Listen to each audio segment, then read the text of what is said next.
ఈరోజు వంజరం చేప ఫ్రై ఎలా చేయాలో చెప్తాను చూడండి. అల్లం పేస్టు, కారం, సాల్ట్, పసుపు వేసుకున్నాను, కలిపి పెడతాను. చూడండి, కలిపేసాను. ముక్కలకు పెట్టి ఇచ్చేస్తాను. అన్ని ముక్కలకు పెట్టి ఒక 10 నిమిషాలు పెట్టి వేయించుకుందాం.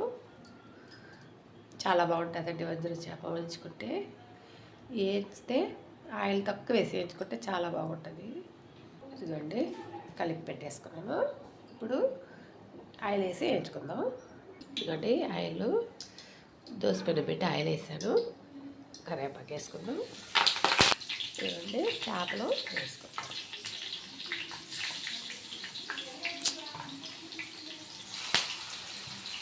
ఇదిగోండి, అన్నీ వేసేసాను. 6 ముక్కలు ఉన్నాయి.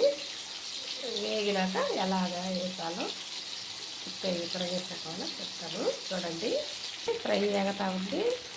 ఇదిగోండి, చేపల కూర కూడా ఉడికిచ్చేస్తుంది. ఇదిగోండి, చేపల కూర కొత్తిమీర చల్లి స్టవ్ కట్టేస్తున్నాను.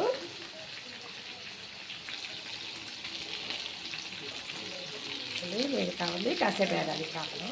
ఇదిగోండి ఫ్రెండ్స్, చేపలు ఎగిపోయినాయి. ఇప్పుడు మళ్ళీ కడిగేసుకుంటాం కాసేపు.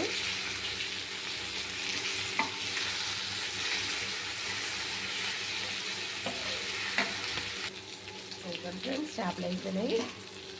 స్టవ్ కట్టేస్తున్నాను. ఇంకా ఫ్రెండ్స్, నేను చేసిన చేపల ఫ్రై నచ్చితే లైక్ కొట్టండి, షేర్ చేయండి, సబ్స్క్రైబ్ చేయండి. నమస్తే.